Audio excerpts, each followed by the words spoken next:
Comment savoir ce qui viendra aux examens? Bonjour, je suis Julie Kaelobam, l'ami des étudiants et des entrepreneurs passionnés. Je suis le fondateur de la plateforme Ogwescience et chaque dimanche, je partage avec vous des conseils pour réussir son année académique. C'est-à-dire de véritables astuces qui vont vous permettre d'avoir vraiment de la valeur ajoutée dans votre parcours, qui sont tirées de mon expérience et de l'expérience des personnes qui ont réussi leur parcours avec brio et que j'ai eu la chance de rencontrer personnellement. La plupart de ces conseils sont aussi tirés d'un certain nombre de recherches que j'ai faites pour vous et que je viens vous partager. J'espère que ça vous sera utile. Si c'est la première fois que vous venez sur cette chaîne, merci de vous abonner et de suivre attentivement. Comment savoir ce qui viendra aux examens? C'est vraiment une vidéo au titre évocateur et oui, mais rassurez-vous, il ne s'agit pas du tout de magie ou de mystico, quelque chose. Non. Il s'agit pas de ça. Il s'agit pas de ça. Par contre, il s'agit de principe, il s'agit aussi de stratégie à mettre en œuvre pour pouvoir savoir avec le maximum de chances possible ce qui pourra être l'objet d'une évaluation pour pouvoir maximiser vos chances d'avoir des notes suffisamment intéressantes. Souvent, en ayant observé tout au long de mon cursus nos réactions en tant qu'élève, en tant qu'étudiant, j'ai fait un constat très alarmant. Très alarmant. Et je me suis dit, mais pourquoi on ne pose pas souvent cette question? Et ce qui m'a poussé à poser cette question, c'est parce que au cours d'un cours magistral, un de mes enseignants, que j'apprécie beaucoup à l'époque, avait fait quelque chose d'extraordinaire. Pour moi, c'était la première fois de voir ça. C'est que lorsqu'il avait commencé son enseignement, il avait attiré notre attention sur ce qui était le plus important à retenir de tout ce qu'il allait raconter. Et je me souviens de sa phrase. De tout ce qu'on va voir, de tout ce qu'on va faire, voici ce qui sera important pour vous, que vous puissiez retenir. Et il avait énuméré ce qui était important. Il avait placardé ça comme ça sur l'écran. Et j'avais dit, waouh, de tous les enseignants que j'ai eus, c'est le seul qui, avant de commencer son enseignement, a attiré notre attention sur ce qui était le plus important à retenir. Et en ayant fait ça, on a accroché dessus, moi personnellement, et de façon très évidente, à ces examens, ça a été la banane. Ça a été vraiment le carton. Et c'était vrai. Ce qui m'a le plus alarmé, c'est que durant toute la scolarité que j'ai parcourue, je n'ai vu aucun de nous, en tant qu'élève ou étudiant, poser une fois la question à un enseignant, monsieur ou madame, quelles sont les notions les plus importantes que nous devrions retenir de votre cours? Je vous assure, c'est une question magique et stratégique.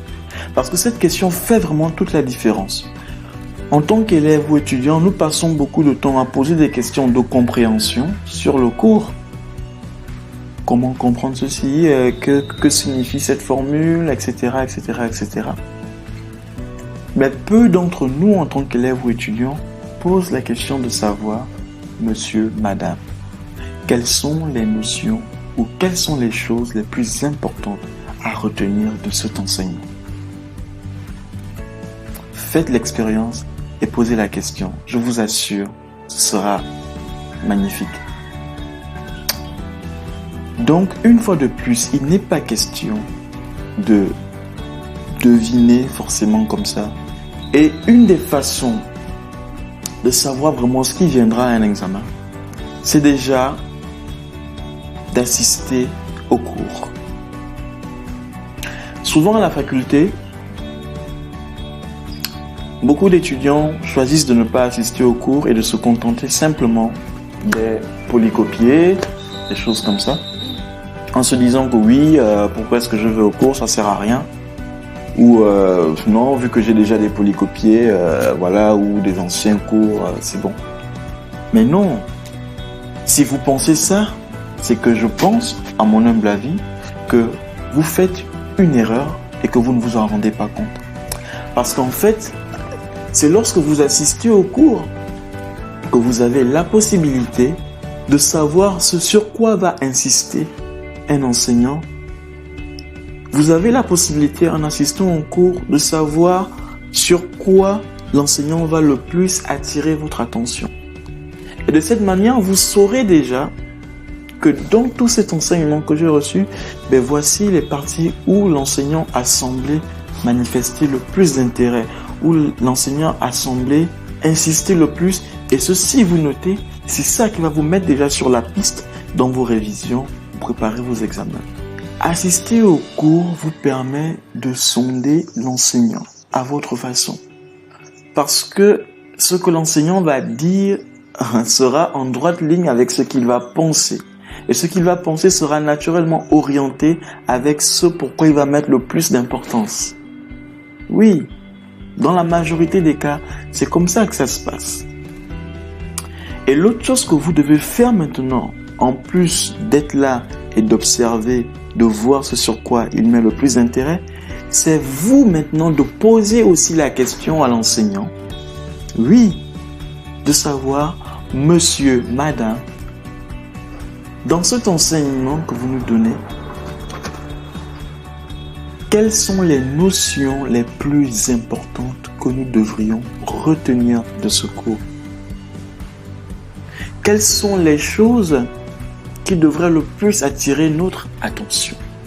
Monsieur, madame, au sortir de ce cours, qu'est-ce que vous attendiez de nous que nous puissions vous restituer? Si jamais il y a une évaluation, qu'est-ce que vous attendiez le plus de nous? Voilà. C'est vraiment ça, ce sur quoi vous devez mettre aussi de l'importance dans le panel des questions que vous allez poser. Et je vous assure, n'ayez pas peur de poser cette question. Au contraire, l'enseignant, c'est une façon aussi de le challenger et l'enseignant va quelque peu se livrer.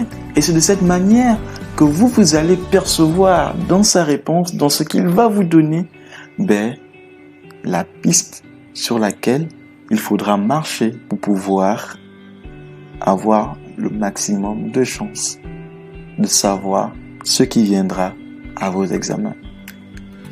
Que ce soit dans les cours magistraux ou même dans les séances de TD, c'est-à-dire les travaux dirigés, ou même les séances de TP, c'est-à-dire les travaux pratiques, osez poser cette question.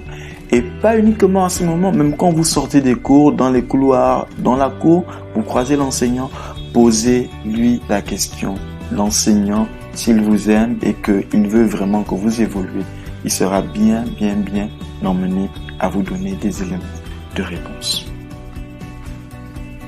Voilà, ce n'est pas du mysticisme, ce n'est pas de la magie, c'est simplement de la stratégie, de l'intuition, de la bienséance, de la positivité et un peu de curiosité. J'espère que ce conseil vous a vraiment aidé et que cette vidéo vous a plu. Si c'est le cas, merci de la liker et de laisser en commentaire ce que vous en pensez. N'oubliez pas également de partager cette vidéo au maximum à toutes les personnes que vous aimez pour qu'elles aussi puissent bénéficier de ce conseil. Entre-temps, pour aller plus loin, il y a actuellement disponible la formation « Comment se motiver à travailler de façon payante grâce aux OMCT ». Entendez par là des objets de motivation de court terme. C'est un coffret vidéo de plus de 3 heures de temps dans lequel je vous explique vraiment des notions fondamentales sur comment se fixer ces objectifs et comment utiliser vos objets de motivation pour atteindre les objectifs que vous vous fixez.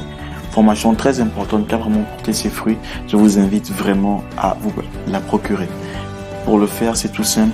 Cliquez simplement sur le lien qui est en dessous de cette vidéo et moi, je vous retrouverai de l'autre côté avec grand plaisir pour vous accompagner. Entre-temps, prenez soin de vous et surtout, n'oubliez pas, gardez toujours le sourire et on se retrouve la semaine prochaine.